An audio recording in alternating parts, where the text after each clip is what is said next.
अस्सलामुअलैकुम नाज़रीन, वॉल्यूम 160 के पार्ट 3 में खुशामदीद। एपिसोड की शुरुआत में जंगल में उरहान अलाउद्दीन, कोनूर और बुरान के साथ खड़ा होता है और उस लम्हे को याद करता है जब उस्मान साहब ने उसे और अलाउद्दीन से कहा था, बेटो मेरी बात ध्यान से सुनो, हम ना ही उनके आगे घुटने टेकेंगे और ना ही किला उनके लिए छोड़ेंगे। अलाउद्दीन, गोंजा और होलोफेरा को अपने साथ ले लो और बुरसा में सामान लेकर जाओ, तुम्हारा रास्ता में गजा की सरहदें होंगी। तो अलाउद्दीन ने कहा था, इब्राहिम साहब और याकूब साहब ये नहीं चाहेंगे और इसे रोकने की कोशिश करेंगे। फिर उरहान ने कहा था, वो किले से दस्ता भेजेंगे और काफिले को रोकने की कोशिश करेंगे। यह सुनकर उस्मान साहब ने उनसे प्यार करते हुए कहा था, ये मेरे बेटे हैं, बिल्कुल ऐसा ही होने वाला है। ऐसा हो जाए ताकि किला बगैर सरबराह के रह जाए और फतह आसान हो जाए। और हानु सुलझाए गिदड़ के गले में तुम रस्सी डालोगे और उसे कबीले लेकर जाओगे। बुरान और कोनूर से मालूमात हासिल करो और उनके मुताबिक हमला करो। फिर उरहान ने पूछा था, गुंदूर साहब के बारे में क्या ख्याल है? जाहिर है कि वो नाराज हैं। तो उस्मान साहब ने कहा था, एक सरदार के लिए मैदान जंग में इतनी लापरवाही का मुजाहरा करना दुरुस्त नहीं है, खास तौर पर अगर वो मेरे बेटे का सुसर हो। उन्हें कबीले में कुछ देर आराम करने दो। इस ख्याल के बाद उरहान कहता है, मैं उनके ठिकाने को उनकी कब्र बनाऊंगा।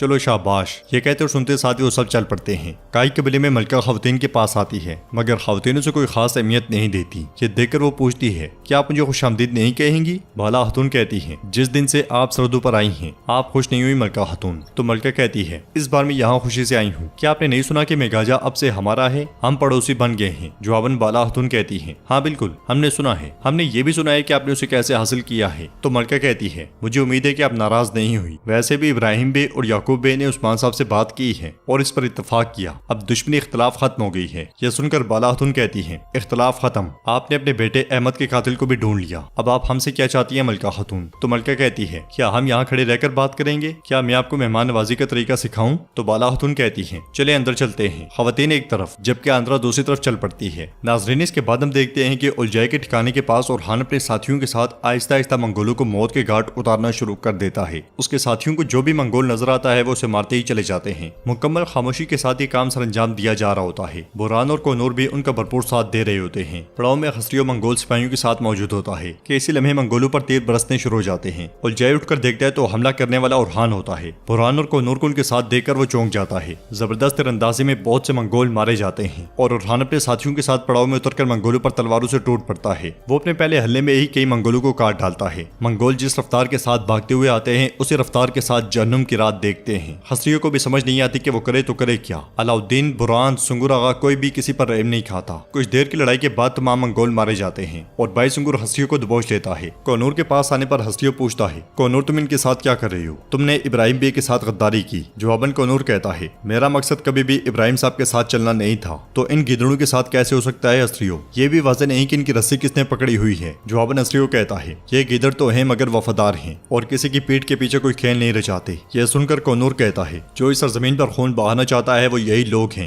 हस्तियों इन बेगैरतों के साथ इसी रास्ते पर चलना हक के रास्ते से हटने के मुतरादिफ है। हस्तियों को खामोश करवाते हुए उरहान कहता है, कोनूर साहब सच कह रहे हैं। इन्होंने जंग छेड़ने के लिए शहजादे अहमद को बुज़दिली से कत्ल कर दिया। अब यहाँ फैसला तुम करोगे हस्तियों, या तो हमारे साथ या यही मारे जाओ। ये कहते साथ ही उरहान अपनी तलवार उसके सामने जमीन में गाड़ देता है और मजीद कहता है, या हक की राह में हमारे शाना बिशाना इन नामर्दों से लड़ोगे या मैं तुम्हारी जान ले लूंगा। उधर मेघाजा किले में उस्मान साहब कमरे से बाहर आने के बाद अपने सिपाहियों के साथ आगे बढ़ते हैं। उस्मान साहब के जाने के बाद उनके कमरे का खुफिया रास्ता खुलता है और एक बाज़ंतीनी सिपाही कमरे में दाखिल होता है। वो आगे बढ़कर मशल में जहर डाल देता है। बाहर से आगे बढ़ते बढ़ते उस्मान साहब और उनके सिपाही रास्ते अलग कर लेते हैं और जय आवाज लगाकर उस्मान साहब को रोक लेता है और कहता है, मैं खाने के दस्तरखान तक आपके साथ जाना चाहता हूँ। उस्मान साहब उसके साथ आगे बढ़ते हुए कहते हैं, अहमद के कातिल को ढूंढकर तुमने बड़ा काम किया है। तो जय कहता है, मैंने सिर्फ अपना फर्ज अदा किया है। क्या ये बुरा हुआ? आपका बेटा भी बेगुनाह साबित हो गया है। उस्मान साहब रुकते हुए कहते हैं, मेरे बेटे ने क्या किया था कि वो कसूरवार हुआ? हमें एक दूसरे के खिलाफ खड़ा करने की कोशिश करने वाला जो भी हो, हमें उसे जानने और ढूंढने की जरूरत है। जवाबन उलझाई कहता है, ये सवालात इब्राहिम साहब और याकूब साहब से पूछे उस्मान साहब, मैं सिर्फ अहकामात पर अमल करता हूँ। जवाबन उस्मान साहब कहते हैं, असल मसला यही है, तुम किसके हुक्म पर अमल करते हो हम देखेंगे। तो उलझाई कहता है, मैंने आपकी और आपके बेटे की जान बचाई, आप अब भी मेरे साथ दुश्मन जैसा सलूक कर रहे हैं। यह सुनकर उस्मान साहब कहते हैं, मेरा दुश्मन बनने के लिए तुम्हें मेरे बराबर होना पड़ेगा। क्या तुम मेरे बराबर हो के तुम मेरे दुश्मन बनोगे? अब जिसने जिसने भी अहमद को कत्ल किया,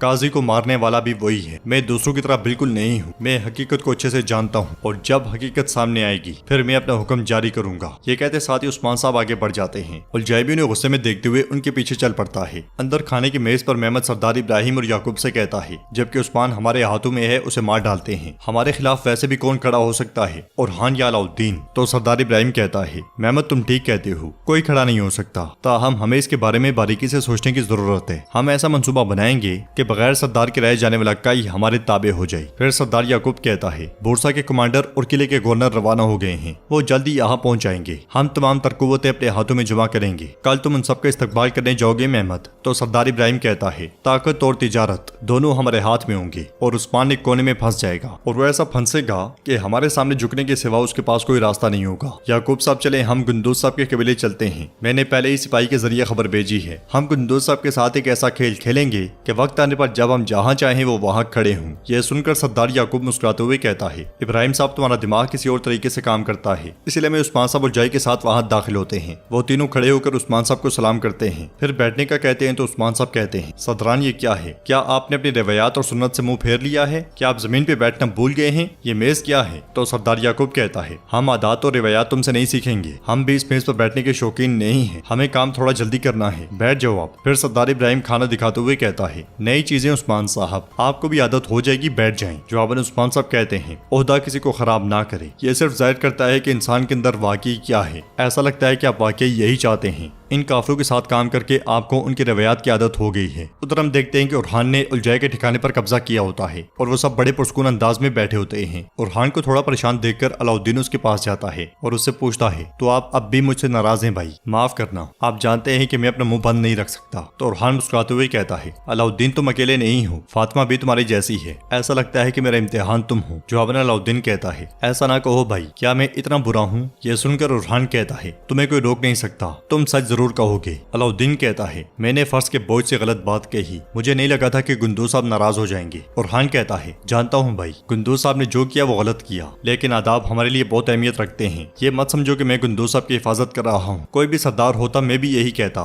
खास तौर पर इस जंग के वक्त पर। हमें उन सरदारों को नाराज नहीं करना चाहिए जो हमारे साथ हैं। अलाउद्दीन कहता है, भाई आप ठीक कहते हैं, अपना काम खत्म करने के बाद मैं गुंदोज साहब से बात करके सुलह कर लूंगा, आप भी मुझे माफ कर दें। तो उरहान उससे प्यार करते हुए उसे गले लगा लेता है। फिर बुरहान से कहता है, बुरहान भी पुराने दिनों में वापस आ गए हैं, तो फिर कुपोस बजाएं। ये सुनते साथ ही बुरहान कुपोस बजाने लग जाता है। बुरहान के सुरों से माहौल खुशगवार हो जाता है और सब उसके साथ साथ गाते हैं। मेगाजा किले में जर कुतई मुहतात अंदाज में आगे बढ़ रहा होता है और हर एक चीज की मालूमात इकट्ठी करने लग जाता है। वो बाज़ंतीनी सिपाहियों से बचता है और हर एक चीज को देखते हुए नक्शा दर्ज करता है। उधर बुरहान की नज़म भी जोरों शोर से जारी होती है। मेगाजा में जर कुतई अपना काम करता ही चला जाता है और किसी भी बाज़ंतीनी सिपाही को एहसास तक नहीं होने देता। तो नाज़रीन, इसके साथ ही बोलम का पार्ट 3 भी कंप्लीट होता है। ये पार्ट आपको कैसा लगा, आप अपनी राय का इजहार कमेंट बॉक्स में कर सकते हैं। अगर आपको ये वीडियो पसंद आए तो वीडियो को लाइक करें, चैनल को सब्सक्राइब करें और बेल आइकॉन पर लाजमी से क्लिक कर दें। इंशाल्लाह मिलते हैं नेक्स्ट वीडियो में, तब तक के लिए रखें अपना और अपनों का बहुत ज्यादा ख्याल। अल्लाह निगहबान।